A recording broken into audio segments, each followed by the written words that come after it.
TypeScript আসলে কি?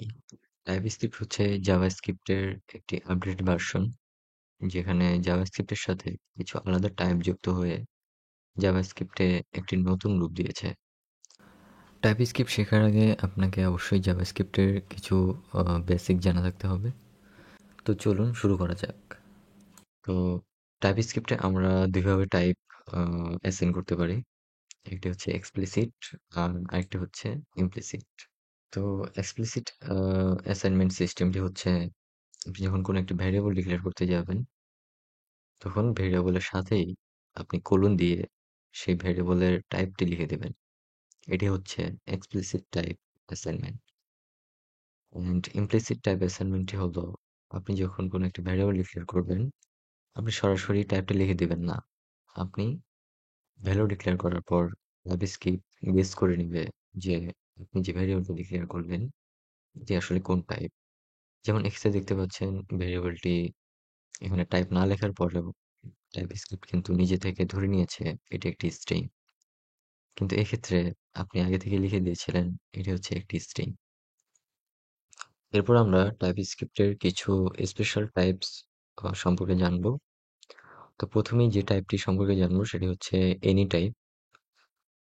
Any টাইপটি মূলত টাইপস্ক্রিপ্টের যে টাইপ যে সিস্টেমটি আছে, টাইপ চেকিং সিস্টেম, সেটি ডিসেবল করে দেয়। যেমন আপনি যখন কোনো ভ্যারিয়েবল ডিক্লেয়ার করার সময় এনি টাইপ দিবেন, তখন ভ্যারিয়েবলের ভ্যালুতে আপনি যেকোনো টাইপের ভ্যালু অ্যাসাইন করতে পারবেন।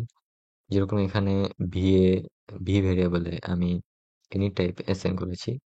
তাই আমি এর ভ্যালুতে বুলিয়ান দিতে পারবো, স্ট্রিং দিতে পারবো অথবা নাম্বার দিতে পারবো। এখানে আমাকে কোনো এরর শো করবে না। কিন্তু আপনি যখন এখানে স্ট্রিং ডিক্লেয়ার করে দিতেন, তখন কিন্তু আপনাকে অবশ্যই আপনি যখন বুলিয়ান ভ্যালু দিবেন, তখন আপনাকে অবশ্যই এরর দিবে। তো এরপর আমরা যে স্পেশাল টাইপটি সম্পর্কে জানবো সেটি হচ্ছে আননোন টাইপ। আননোন টাইপও কিছুটা এনি টাইপের সিমিলার, বাট এটি হচ্ছে safer alternative of any type.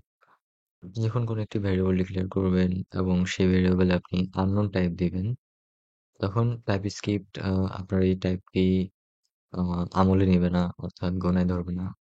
কারণ আপনি পরবর্তীতে এই টাইপটি চেঞ্জ করে আপনি যেকোনো ভ্যালু অ্যাসাইন করতে পারেন। তবে এই আননোন টাইপটি এনি টাইপ থেকে ইউজ করা তুলনামূলক সেফ। এরপরের স্পেশাল টাইপটি হচ্ছে নেভার টাইপ। এই নেভার টাইপটা আপনি যখন ইউজ করবেন, তখনই আপনাকে টাইপস্ক্রিপ্ট এরর দিবে। যেরকম এখানে আপনি এক্স ভেরিয়েবলে টাইপ অ্যাসাইন করেছেন নেভার। তো আপনি যখন এখানে ভ্যালু অ্যাসাইন করবেন ট্রু, তখন আপনাকে এরর দিবে হচ্ছে type boolean is not assignable to type never। আবার আপনি যখন এখানে ভ্যালু অ্যাসাইন করবেন কোনো স্ট্রিং অথবা কোনো নাম্বার, তো এই নেভার টাইপটি অ্যাসাইন করার কারণে আপনাকে অলওয়েজ টাইপস্ক্রিপ্ট এরর দিতেই থাকবে। এটি হচ্ছে নেভার টাইপের কাজ। এরপর আসি হচ্ছে আনডিফাইন্ড অ্যান্ড নাল টাইপের মধ্যে। তো আনডিফাইন্ড এবং নালের পার্থক্যটা যদি আমি একটু সহজভাবে বলি, আনডিফাইন্ড হচ্ছে আপনি যখন কোনো একটি ভ্যারিয়েবল ডিক্লেয়ার করেছেন, বাট সেটার কোনো ভ্যালু অ্যাসাইন করেননি, তখন সেটি হবে আনডিফাইন্ড। আর অন দ্য আদার হ্যান্ড আপনি যখন কোনো একটি ভ্যারিয়েবল ডিক্লেয়ার করেছেন, কিন্তু সেটার ভ্যালু দিয়েছেন নাল, তখন সেটার টাইপও হবে নাল। এক্ষেত্রে আপনি ভ্যালু অ্যাসাইন করেছেন, আর আনডিফাইন্ড এর ক্ষেত্রে আপনি কোনো ভ্যালু অ্যাসাইন করেননি। এরপর আমরা চলে আসি টাইপস্ক্রিপ্ট অ্যারেস এর মধ্যে। তো আপনি যদি টাইপস্ক্রিপ্টে একটি অ্যারে ডিক্লেয়ার করতে চান, যেরকম এখানে দেখতে পাচ্ছেন, আমি যদি টাইপস্ক্রিপ্টে একটি স্ট্রিং এর অ্যারে ডিক্লেয়ার করতে চাই, তাহলে আমি এখানে স্ট্রিং টাইপ লিখে তার পাশে একটি স্কোয়ার ব্র্যাকেট দিয়ে দিতে পারি। তো সেক্ষেত্রে এই অ্যারেটি অলওয়েজ স্ট্রিং এলিমেন্ট রিসিভ করবে। আর আমি যদি এখানে আমার অ্যারেটি রিড অনলি করে দিতে চাই, তাহলে আমি এখানে বাম দিকে একটি রিড অনলি ফ্ল্যাগ এড করে দিব। তো রিড অনলি ফ্ল্যাগ এড করার পর আপনি অ্যারের মধ্যে কোনো নতুন এলিমেন্ট এড এন্ড রিমুভ করতে পারবেন না। আর টাইপ ইনফারেন্স এর ক্ষেত্রে আপনার এখানে আলাদা করে টাইপ লিখে দিতে হবে না। আপনি যখন কোনো একটি অ্যারে ডিক্লেয়ার করবেন এবং সেই অ্যারের মধ্যে আপনি অনলি নাম্বার ভ্যালু অ্যাসাইন করে রাখবেন, তখন টাইপস্ক্রিপ্ট নিজে থেকে গেস করে নেবে যে এই অ্যারেটি হচ্ছে একটি নাম্বারের অ্যারে। তো এক্ষেত্রে আপনি যদি কোনো স্ট্রিং এলিমেন্ট এড করতে চান এই অ্যারের মধ্যে, তখন আপনি এখানে এরর দেখতে পাবেন। আমরা জানবো টাইপস্ক্রিপ্ট টাপল সম্পর্কে। টাপলটা হচ্ছে one type of array, but এখানে আপনি আগে থেকেই লেংথ এবং প্রত্যেকটা ইন্ডেক্সের টাইপ কি হবে সেটা আপনি আগে থেকে ডিক্লেয়ার করে দিতে পারবেন। যেরকম আমি যদি একটি অ্যারে বানাতে চাই এবং সেই অ্যারের মধ্যে কত নাম্বার ইন্ডেক্সে কত নাম্বার ইন্ডেক্সের কত নাম্বার এলিমেন্ট কোন টাইপের হবে আমি সেটা আগে থেকে ডিফাইন করে দিতে পারবো। যেরকম আমি এখানে একটি টাপল ক্রিয়েট করি, অর্থাৎ একটি যদি অ্যারে ক্রিয়েট করতে চাই, তখন আমি প্রথম ইন্ডেক্সে যদি নাম্বার রাখতে চাই তাহলে নাম্বার দিব। আর যদি স্ট্রিং রাখতে চাইতাম তাহলে প্রথম ইন্ডেক্সে আমি এখানে স্ট্রিং লিখতাম। তো আপনি টাপলটা ডিক্লেয়ার করার পর আপনি যখন ভ্যালু দিয়ে যখন ইনিশিয়ালাইজ করবেন, ইনিশিয়ালাইজ করার সময় আপনি যদি এখানে আ আগেরটা পরে দেন, পরেরটা আগে দেন তাহলে আপনাকে এরকম এরর থ্রো করবে। তো এটাই মূলত টাইপ স্ক্রিপ্ট ইউজ করার সুবিধা, যে আপনি আপনার ভুল হওয়ার সম্ভাবনা খুবই কম। আপনি এখানে আ নাম্বারের জায়গায় কখনো স্ট্রিং অ্যাসাইন করতে পারবেন না বা বুলিয়ান অ্যাসাইন করতে পারবেন না। করলেই আপনাকে এরর থ্রো করবে। তো টাপলের ক্ষেত্রেও আপনি এখানে রিড অনলি ফিচারটা ইউজ করতে পারবেন। আপনি এখানে রিড অনলি ফ্ল্যাগটা বসিয়ে দিলেই আ আপনার আ টাপলটা রিড অনলি হয়ে যাবে। আমরা এতক্ষণ টাইপস্ক্রিপ্টের এর সম্পর্কে জানলাম এবং আমরা টাইপস্ক্রিপ্টের অবজেক্ট কিভাবে ডিফাইন করতে হয় টাইপ দিয়ে সেটা নিয়ে জানবো।